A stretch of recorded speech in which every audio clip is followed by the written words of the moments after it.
Well, hello. This presentation is just a quick explanation about a lesson plan that was developed in 2018 as part of my TESOL studies at Woosong. So, body language, emotion, translanguaging through cinema and television. This lesson plan was developed for second year university students, maybe a sort of high intermediate to advanced level would be good.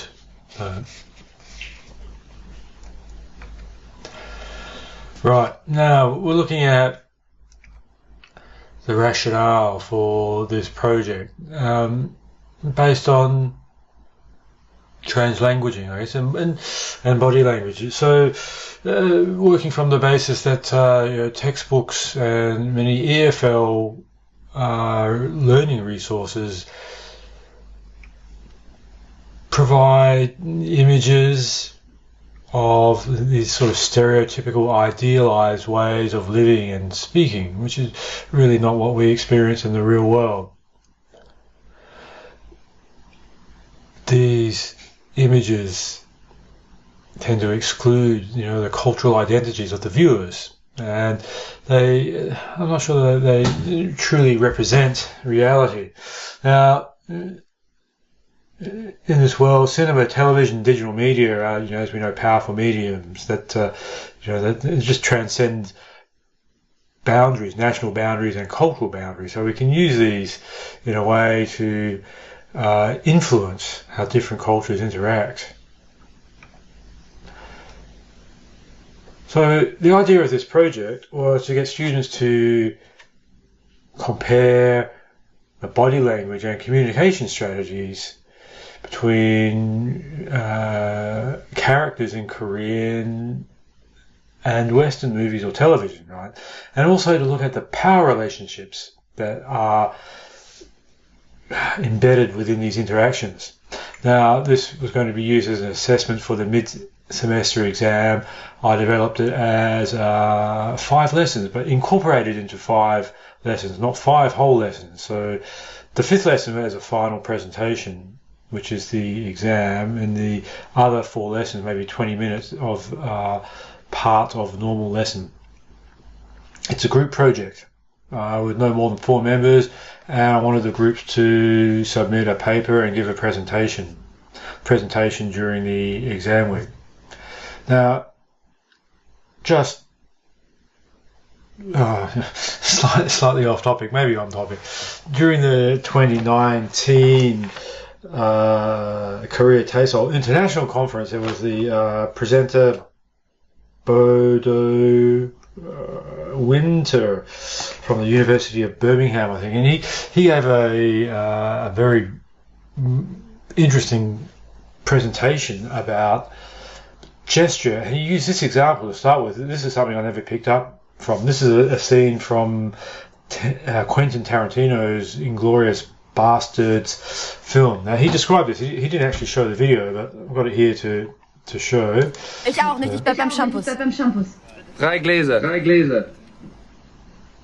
Now, not so long after this scene, all hell breaks loose and pretty much everyone is shot dead. Why? Well, Ich auch nicht, ich bleib beim Shampoos. This gentleman dressed as an SS officer there is actually an American, I think, or an American British, I'm not sure, but he's not German. He has infiltrated, and this is what gives him away.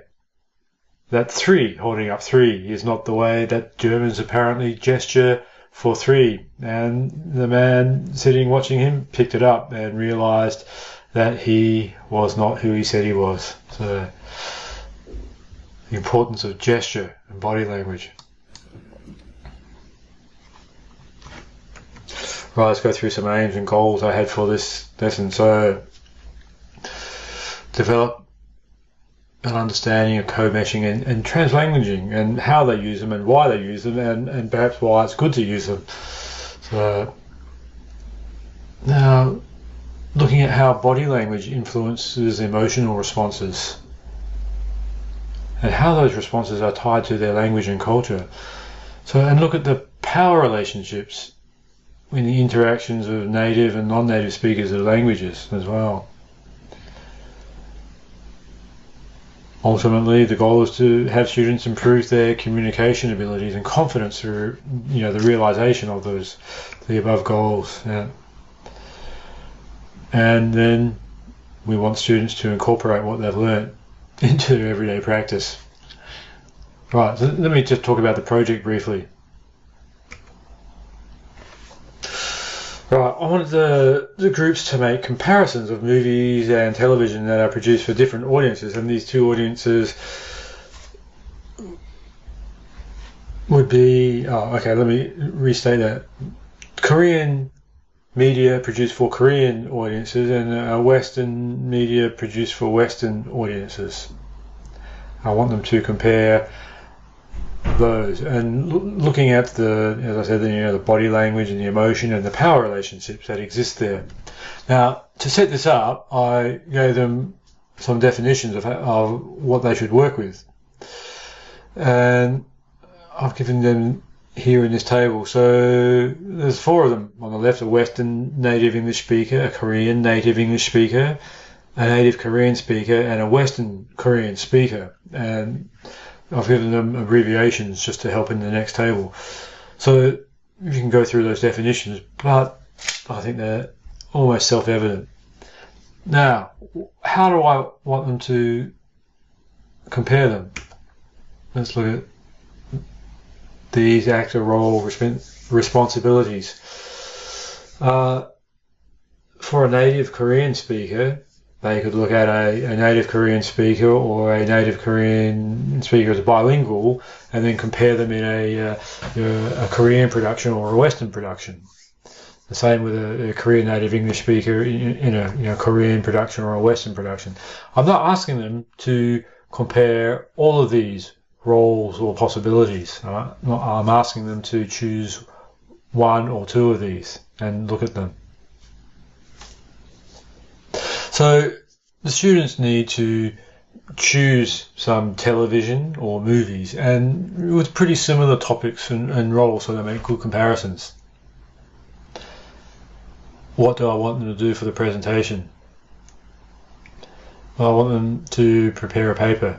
We need to have assessment material, so I want them to do a paper. Now, they need to give a presentation in class on the movie and television clips.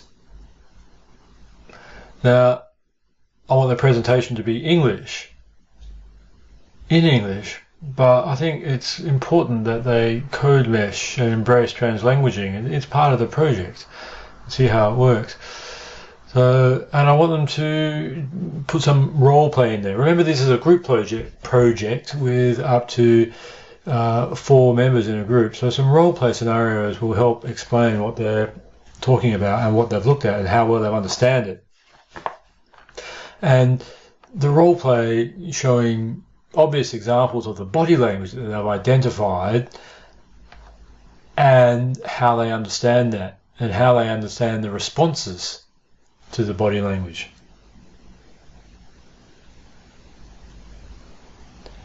So the students would be assessed on these objectives that I've listed here. So I created 8 objectives for the students to aim for.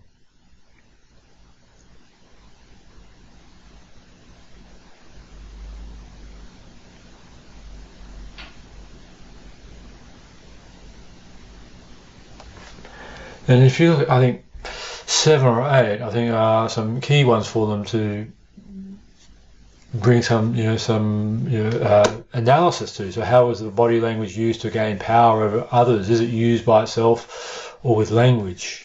So the students get to perhaps break these scenes apart and see how they work, and they compare them between what's happening for that same character in a Korean production produced for a Korean audience, and a Western production produced for a Western audience. And who has the power in these scenes, the native speakers or the non-native speakers? Now this may vary depending on where the production is. If it's a Western native speaker in a Korean production compared to a Western native speaker in a Western production, or the other way around. So, as I say, this presentation is not a study. I don't have results. This is just an explanation of the project.